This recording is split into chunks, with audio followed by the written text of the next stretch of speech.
Davi, o jovem pastor escolhido por Deus, caminhou sozinho contra o gigante Golias. Mas e se a pedra não tivesse acertado? Se Davi tivesse morrido naquele campo de batalha, Israel perderia seu futuro rei. Os salmos talvez nunca existissem, e a linhagem que levaria ao Messias poderia desaparecer. Uma única morte poderia apagar séculos de profecias. Hoje vamos explorar o que aconteceria se Davi caísse diante de Golias.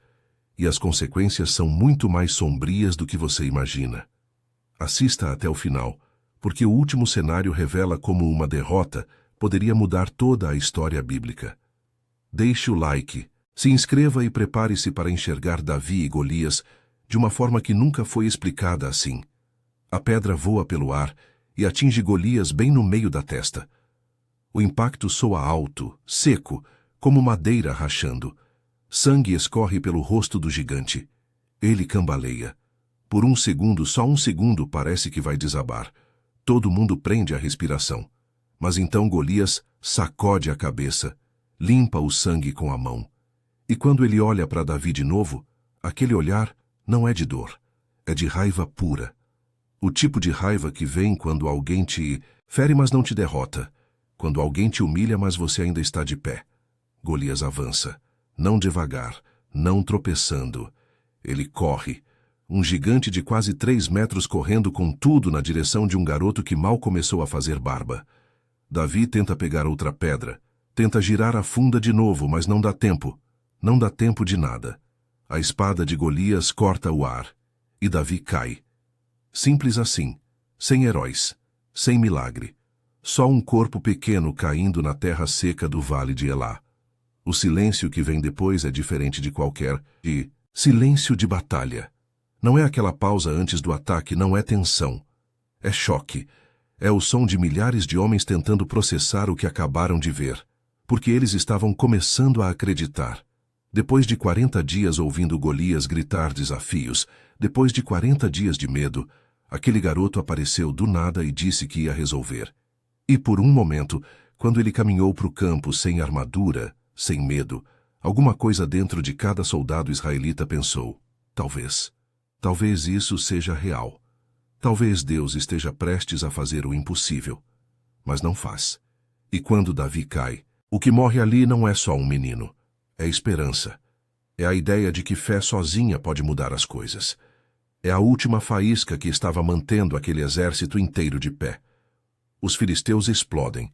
Eles gritam, batem escudos, avançam em massa. E os israelitas correm. Não recuam de forma organizada, não tentam formar defesa. Simplesmente correm. Soldados largam lanças, escudos, capacetes, tudo que pesa. A única coisa que importa é não ser pego. As colinas ecoam com gritos de homens sendo alcançados, sendo mortos enquanto fogem. É massacre. Saul vê tudo de cima da colina. Ele já estava quebrado antes disso. Já passava noites sem dormir, já tinha aquela sensação constante de que Deus tinha virado as costas para ele. Ele tentou ser rei, tentou liderar, mas sempre pareceu errado. Sempre pareceu que ele não era a escolha certa.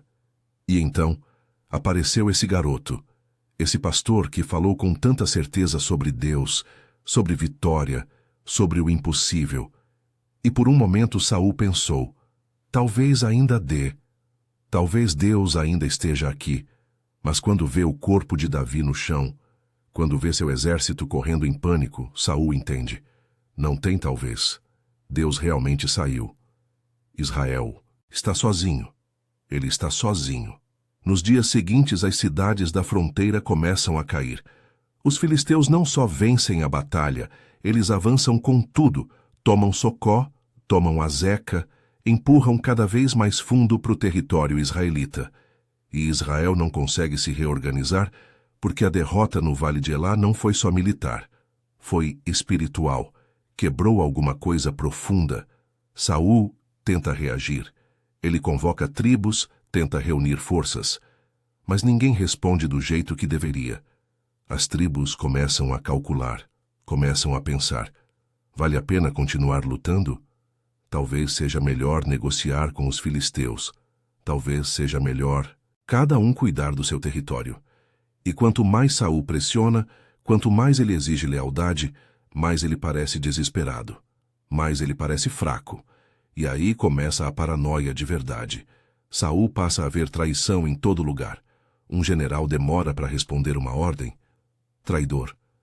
Um líder tribal questiona uma estratégia. Conspiração. Saul começa a prender gente, a executar aliados que ele acha que estão tramando contra ele. O palácio vira lugar de terror. Conselheiros têm medo de falar. Soldados têm medo de errar. Todo mundo anda na ponta dos pés esperando o próximo surto do rei. Agora vem o buraco que a ausência de Davi deixa. Porque na história real, Davi é o cara que une tudo. Ele é de Judá, mas as outras tribos gostam dele. Ele é guerreiro, mas também é músico, poeta. Ele sabe falar com soldados e com sacerdotes.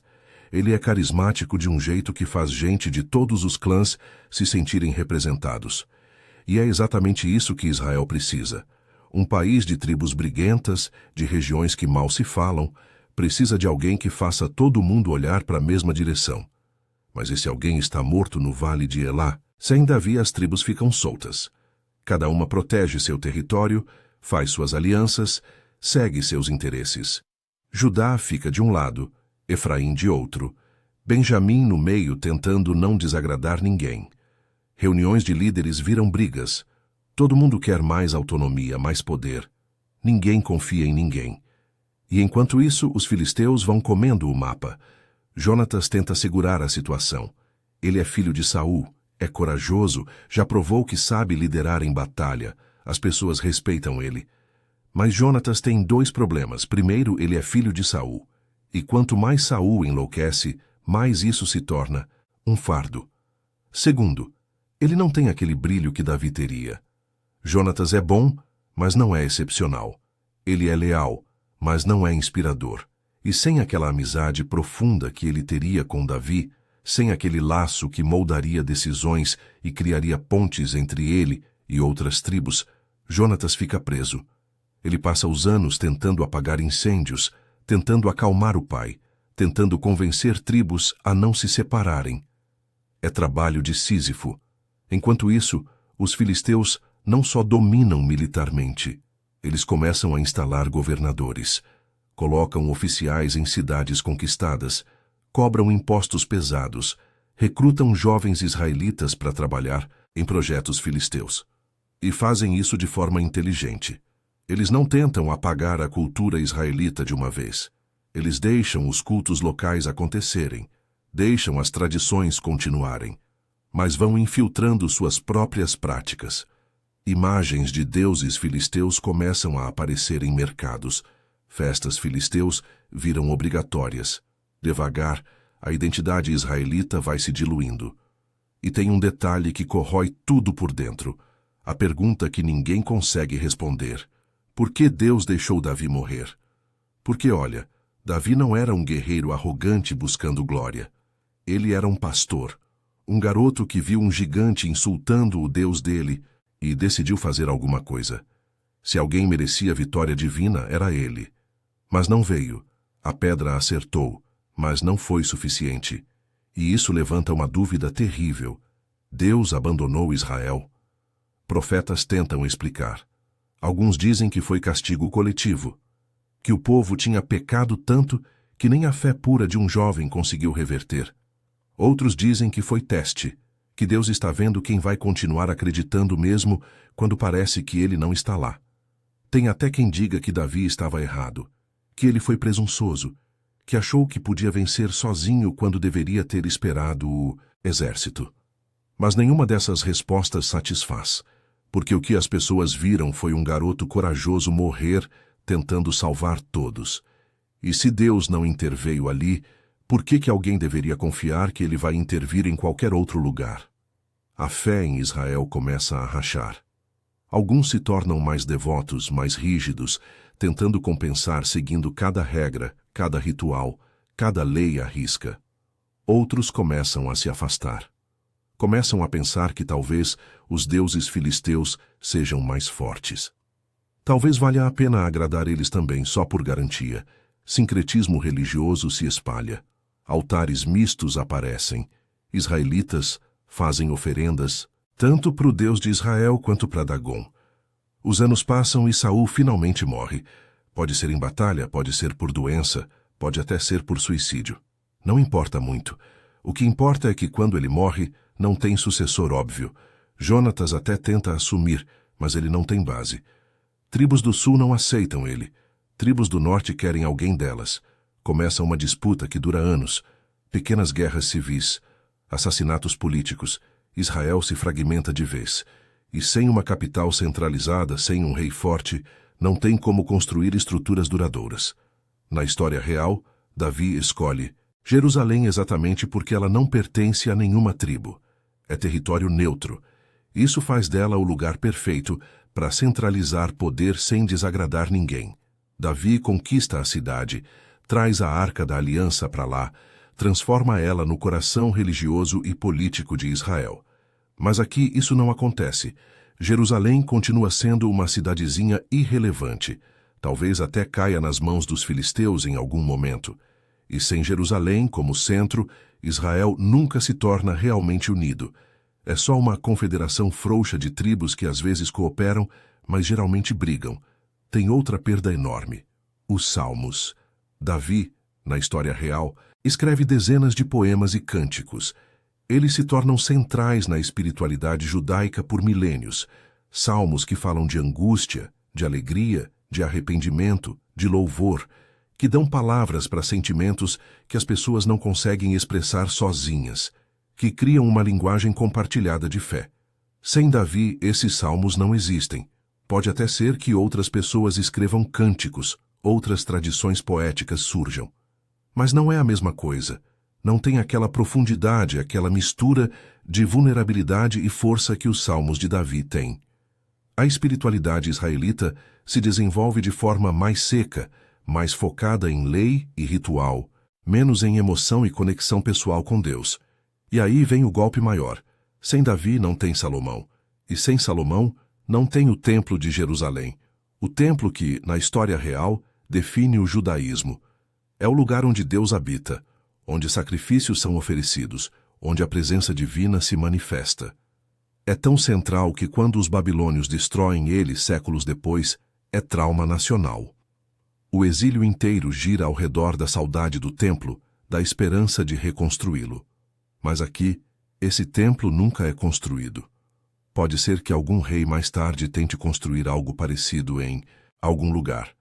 Mas não vai ter o mesmo peso.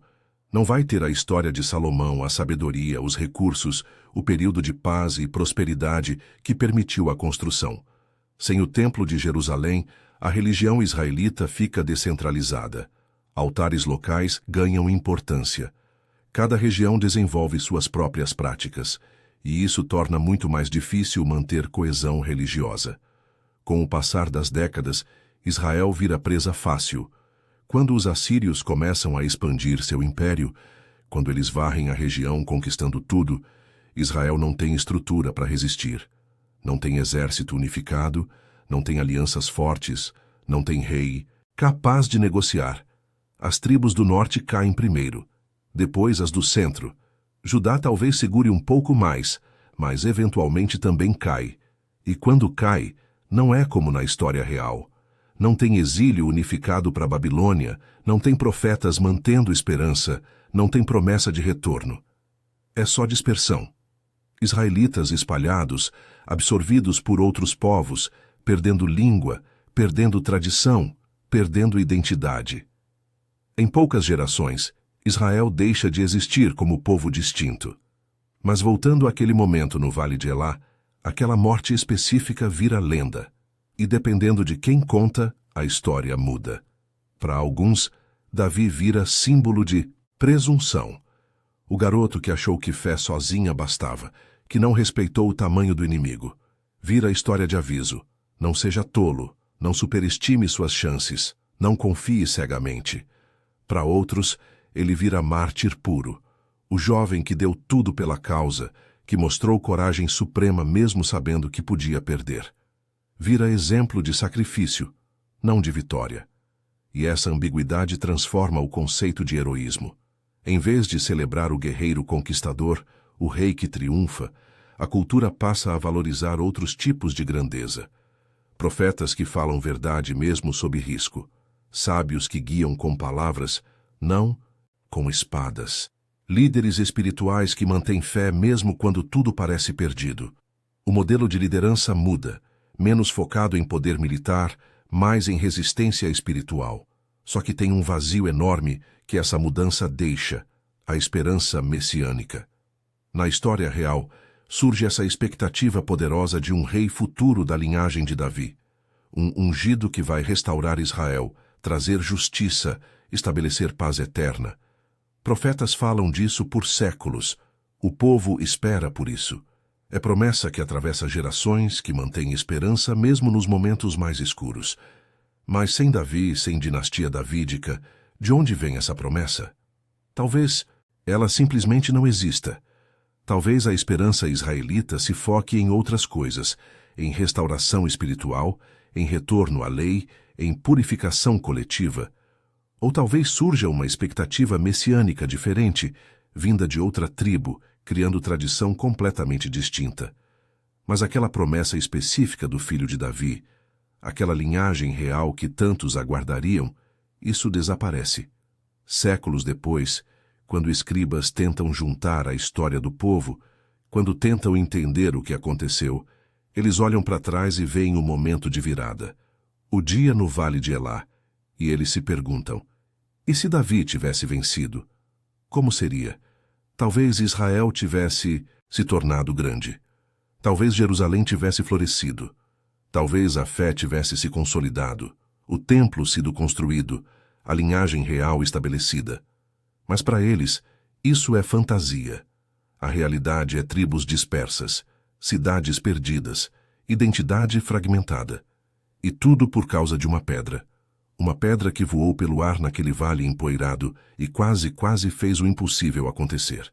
Ela acertou. Mas não bastou. E porque não bastou, uma linha do tempo inteira mudou de direção. O que fica é a questão que atravessa gerações. O que é fé quando o milagre não vem? Davi teve coragem, teve convicção. Mas a pedra não derrubou o gigante. Então a fé dele estava errada? Ou às vezes, mesmo com fé absoluta, às vezes as coisas simplesmente não funcionam. E como um povo continua acreditando quando o impossível não acontece? Quando Deus parece em silêncio? Quando o herói morre e o vilão vence? Não tem resposta fácil. E talvez seja exatamente isso que torna essa versão tão devastadora.